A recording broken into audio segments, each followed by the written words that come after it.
A afirmação da unidade está por todas as partes. Mas, na origem, não tinha necessidade de ser formulada expressamente para parecer como a mais evidente de todas as verdades, já que os homens estavam então demasiado próximos do princípio para desconhecê-la ou perdê-la de vista. Agora, pode dizer-se que a maioria dentre eles, mergulhados por inteiro na multiplicidade e tendo perdido o conhecimento intuitivo das verdades de ordem superior, não chegam senão com esforço à compreensão da unidade. E é por isso que se torna necessário, pouco a pouco, que no curso da história da humanidade terrestre, a afirmação da unidade seja formulada e reformulada, e cada vez mais claramente, ou ainda cada vez mais energicamente.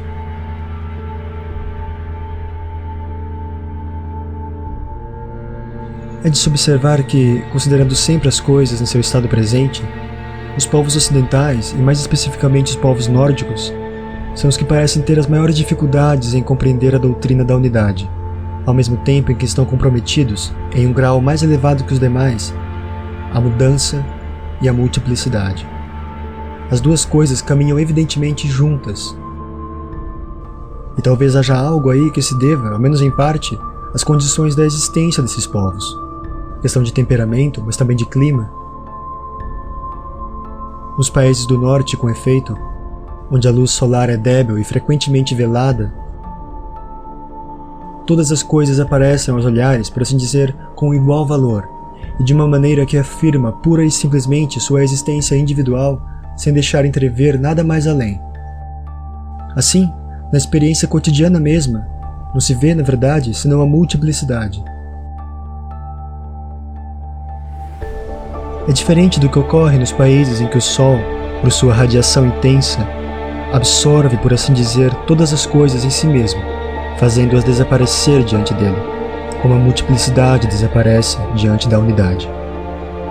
Não porque a mesma deixe de existir segundo seu modo próprio, e sim porque essa existência não é rigorosamente nada diante do princípio. Assim, a unidade se torna, de certo modo, sensível. Esse brilho solar é a imagem da figuração do olho de Shiva, que reduz a cinzas toda a manifestação. O Sol se impõe aqui como símbolo por excelência do princípio uno, que é o ser necessário, o único que se basta a si mesmo em sua absoluta plenitude, e de quem depende inteiramente a existência e a subsistência de todas as coisas, que fora dele não seriam nada. O chamado monoteísmo, se podemos aplicar este termo para traduzirmos o árabe Tawhid, tem, portanto, um caráter essencialmente solar. Em nenhuma parte é mais sensível do que no deserto, onde a diversidade das coisas está reduzida a seu mínimo, e onde, ao mesmo tempo, as miragens fazem aparecer tudo que o mundo manifestado tem de ilusório. Aí, a radiação solar produz as coisas e as destrói uma após outra.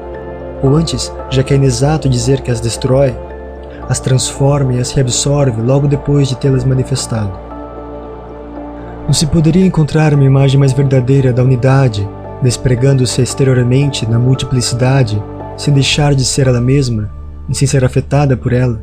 Essa multiplicidade que, em realidade, jamais saiu do princípio, já que nada poderia ver absolutamente fora ou exterior ao princípio, ao qual nada pode adicionar-se, e de quem nada pode subtrair-se, porque ele é a indivisível totalidade da existência única.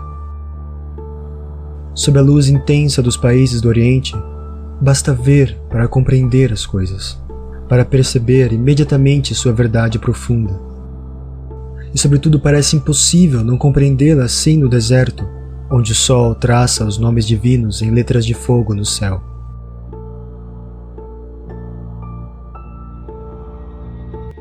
Diz Guénon que os povos do norte estão inseridos em uma paisagem onde o ser se mostra em sua máxima profusão de seres. Tudo é diversificado em cores e formas que abundam à vista. Isso tende à ocultação da unidade. A natureza, por definição múltipla, tende a encobrir o espírito. Esse seria o risco com que se pagar por existir imerso em uma tal beleza. Diferentemente, no deserto há apenas o céu e a terra. Apenas o azul e o amarelo, ou marrom. E tudo que surge entre ambos surge para desaparecer.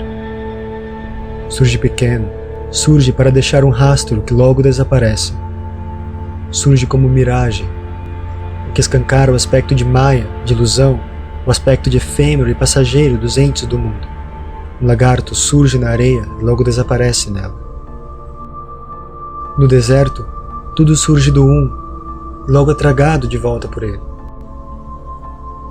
O sol reina soberano, absorve tudo. A criação e a destruição são reencenadas ininterruptamente diante dos olhos do homem do deserto, mas num palco, digamos, sem cenário, o que joga toda a atenção do olhar ao gesto divino em si. Como vimos, Guénon afirma que os povos do norte teriam dificuldade de enxergar a unidade devido à sua, digamos, imersão na abundância ôntica. Mas notemos que o norte extremo, o norte dos gelos perpétuos, onde há apenas o azul e o branco, também revela com eloquência o segredo da unidade. Aos que acreditam que a afirmação da unidade é coisa das religiões do deserto, chamando assim as religiões semíticas, vale lembrar que, metafisicamente, o norte extremo também é um deserto.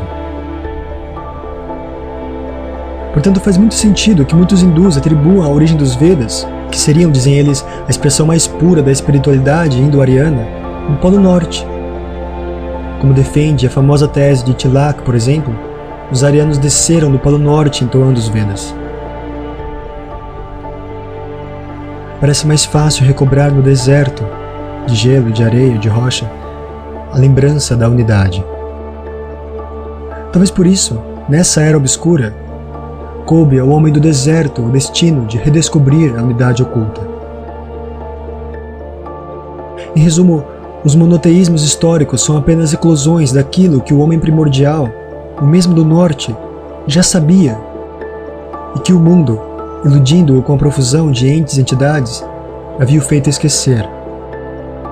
Talvez seja por isso que é mais fácil ao moderno, mergulhado fundo no número, no múltiplo, no ôntico, no efêmero, na profusão de objetos e informações, é mais fácil a este homem moderno aceitar politeísmos. A preferência praticamente irreflexiva ao politeísmo tende a se intensificar quanto mais mergulhado o homem se encontra no reino da multiplicidade.